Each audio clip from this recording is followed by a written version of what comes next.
खबरों का तूफान आ गया है हमारा राजस्थान। नमस्कार, मैं हूं आपके साथ अनुष्का और आप देख रहे हैं हमारा राजस्थान न्यूज चैनल। आइए बढ़ते हैं आज की खास खबर की ओर। बीजेपी प्रदेश अध्यक्ष डॉक्टर सतीश पूनिया 3 दिवसीय हाड़ौती संभाग दौरे पर हैं। उन्होंने बीजेपी के राष्ट्रीय अध्यक्ष के दौरे, प्रदेश में चल रहे सियासी संकट सहित अन्य विषयों पर खुलकर बातचीत की। आइए देखते हैं डॉक्टर सतीश पूनिया से बातचीत के कुछ प्रमुख अंश। सवाल: भाजपा राष्ट्रीय अध्यक्ष जेपी नड्डा का कोटा संभाग का दौरा बन रहा है, क्या कुछ बड़े कार्यक्रम होंगे? क्या खास रणनीति रहेगी हाड़ौती संभाग में भाजपा की मजबूती को लेकर? जवाब: पार्टी के अध्यक्ष का जिलों तक प्रवास करना यह खूबी है जो भारतीय जनता पार्टी को दूसरे दलों से अलग करती है। नड्डा जी 2 दिन प्रवास पर रहेंगे। उनका मकसद सीधा है कि कार्यकर्ताओं में ऊर्जा का संचार, मनोबल बढ़ाना और जनता के बीच विभिन्न वर्गों में संवाद करना।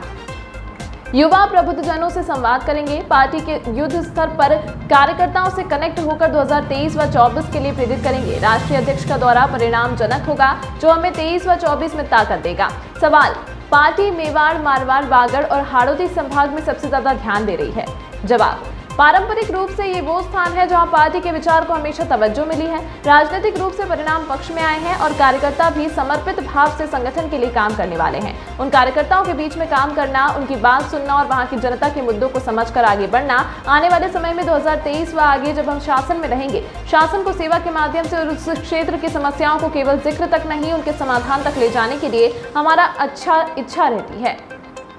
नीचे तक जाएं, लोगों से कनेक्ट हो, आगे भविष्य में अच्छे परिणाम दे सकें। सवाल: मिशन 2023 को लेकर भाजपा की जीत को लेकर आप पूरी तरह आश्वस्त हैं? इसकी सबसे बड़ी वजह कांग्रेस में चल रहा झगड़ा है या फिर संगठन के लिए आपकी मेहनत है? जवाब: आप जीते हैं तो उसमें बहुत सारे कारण होते हैं। उन कारणों में प्रमुख कारण परसेप्शन, एंटी इनकम्बेंसी, जनधारणा, एंटी इनकम्बेंसी, जन आक्रोश व मोदी जी की योजना, उनका दायित्व, उनके नाम और काम। उन्होंने योजनाओं को धरातल तक लागू किया है जिन्होंने लोगों का जीवन बदला है। चौथा कारण कार्यकर्ताओं का परिश्रम। हमारे कार्यकर्ता दूसरों के मुकाबले ज्यादा प्रतिबद्ध व ज्यादा परिश्रमी है। 5वां कांग्रेस की अंदरूनी अंतरकलह है, वो इतने कमजोर हो चुके हैं। यह सरकार पिछले 4 वर्षों से अस्थिर है। 2023 में इस अस्थिरता के चलते उनका जाना निश्चित है और बीजेपी का 2/3 बहुमत से आना निश्चित है।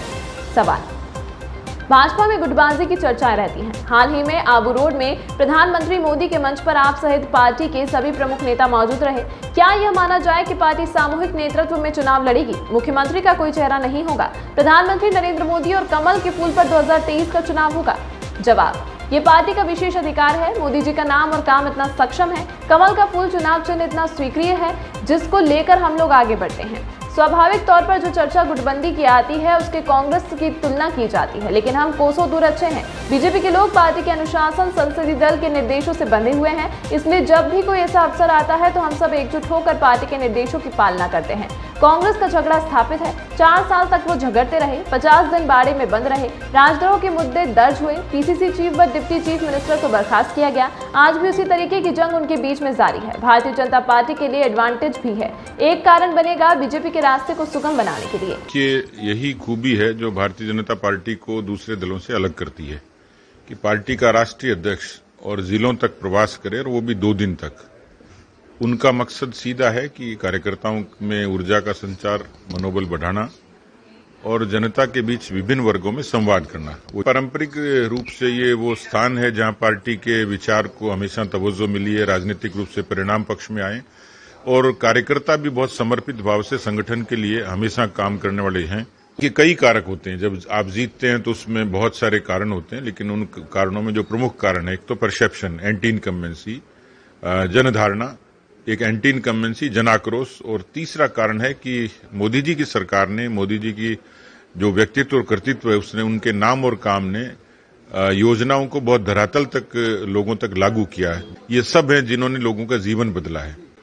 देखिए, ये पार्टी के लिए एक बड़ी प्रिविलेज है, विशेषाधिकार है कि मोदी जी का नाम और काम अपने आप में इतना सक्षम है। कमल का फूल का चुनाव चिन्ह इतना स्वीकार्य है कि जिसको लेकर हम लोग आगे बढ़ते हैं। कि पार्टी में हर कार्यकर्ता का, हर नेता का सम्मान है। जो पार्टी के विचार से जुड़ा है, पार्टी के विचार को मानता है, पार्टी के संविधान को मानता है, पार्टी के झंडे को मानता है, वो पार्टी में सारे कार्यकर्ता हैं। व्यस्तता और उनकी व्यक्तिगत सहभागिता कितनी है ये मैटर करती नहीं है। पार्टी सबके लिए एक समान है और सबका सम्मान करती है। इसका तो सीधा सवाल ये, या तो ये इस्तीफे फर्जी है, या कांग्रेस पार्टी फर्जी है, या ये पाखंड है। और यदि हकीकत है तो ये इस्तीफे स्वीकार होने चाहिए और स्वीकार होने की स्थिति में राजस्थान अस्थिरता की ओर जाता है, जिसकी दोषी कांग्रेस पार्टी है।